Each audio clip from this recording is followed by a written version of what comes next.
இன்னைக்கு நம்ம சேனல்ல ஈரல் வறுவல் பண்ண போறோம். அது பார்க்கிறதுக்கு முன்னாடி நம்ம சேனலுக்கு சப்ஸ்கிரைப் பண்ணிடுங்க. கூடவே பக்கத்துல இருக்கிற பெல் பட்டனை பிரஸ் பண்ணிடுங்க. ஈரல் வறுவலுக்கு 100 கிராம் ஈரல் வாங்கி பொடியாக கட் பண்ணி வாஷ் பண்ணி எடுத்து வச்சுருக்கேன். பாதி வெங்காயம் பாதி தக்காளி பொடியாக கட் பண்ணி வச்சுருக்கேன். 1 டீஸ்பூன் மிளகு தூள், 1 டீஸ்பூன் தனியாத்தூள், 1/4 டீஸ்பூன் கரம் மசாலா தூள், 1/4 டீஸ்பூன் மஞ்சள், இஞ்சி பூண்டு பேஸ்ட்டு 1 டீஸ்பூனு, எண்ணெய் உப்பு தேவையான அளவு. ஈரல் வறுவல் பண்ணுறதுக்கு ஒரு கடாய் எடுத்துக்கோங்க. கடாய் காய்ஞ்சதும் ஒரு 3 டீஸ்பூன் எண்ணெய் ஊற்றிக்கலாம்.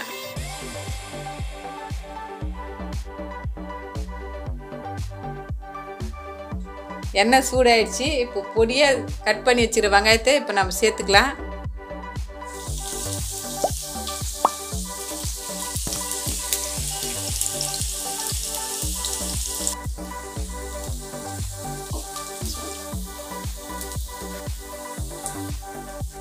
வெங்காயம் கொஞ்சம் லைட்டாக வதங்கினதுக்கப்புறம் பச்சை மிளகாய் போட்டுக்கலாம்.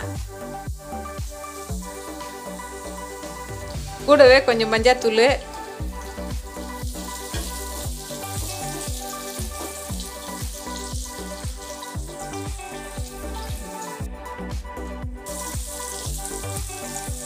பச்சை மிளகாய் போட்டு ஒரு வாட்டி கலந்து விட்டு நம்ம இஞ்சி பூண்டு பேஸ்ட்டு சேர்த்துக்கலாம்.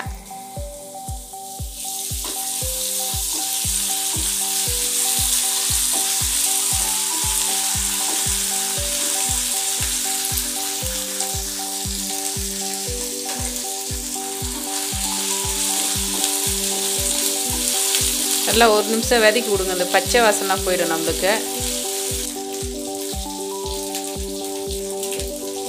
இப்போ நம்ம தக்காளி சேர்த்துக்கலாம்.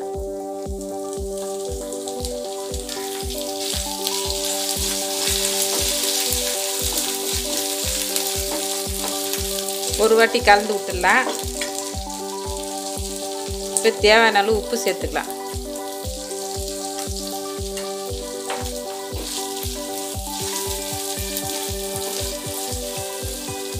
சிறு தீயிலே வதக்குங்க. அப்போ தான் உங்களுக்கு நல்லா வதங்கும். வெங்காயம் தக்காளி இஞ்சி பூண்டு எல்லாம் வந்து நல்லா வதங்கி வரணும். கருவேப்பிலை கொஞ்சம் சேர்த்துக்கலாம். நம்ம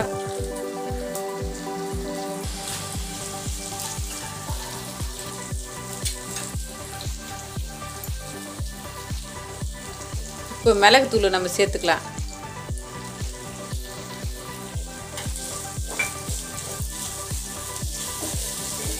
மிளகு தூளை சேர்த்து 1 நிமிஷம் கலந்து விடுங்க. இந்த டைமில் நம்ம ஈரலை சேர்த்துக்கலாம்.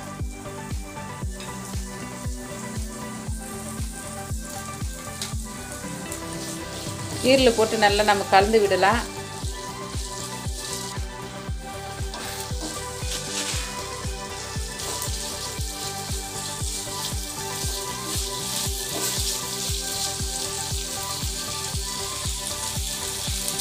இப்போ தனியாத்தூளை நம்ம சேர்த்துக்கலாம்.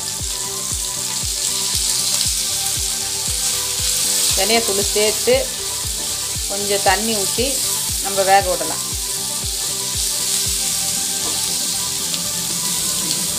இதுமாதிரி கலந்து விட்டால் தான் மசாலா எல்லாம் ஈரல் கூட சேர்ந்து உப்பு காரம் எல்லாம் நல்லா கரெக்டாக இருக்கும். ஒரு 1/2 டம்ளர் தண்ணி ஊற்றிக்கலாம். நம்ம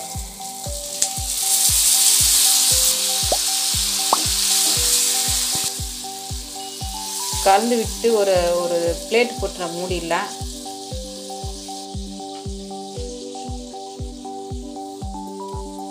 மூடிட்டு ஒரு 5 நிமிஷம் வேக விடலாம். இப்போ 5 நிமிஷம் ஆயிடுச்சு. இப்போ நம்ம திறந்து பார்க்கலாம்.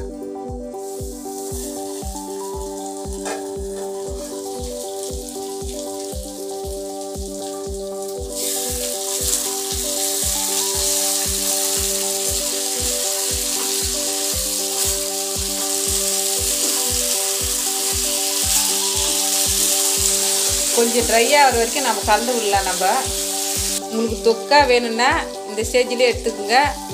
உங்களுக்கு ட்ரையாக வேணுன்னா இன்னும் கொஞ்சம் நேரம் நம்ம வதக்கலாம்.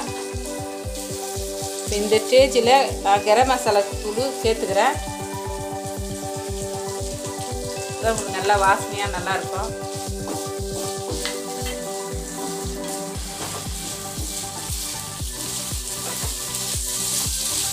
கேஸு கொஞ்சம் இப்போ கொஞ்சம் மீடியமாக வச்சு வதக்குங்க.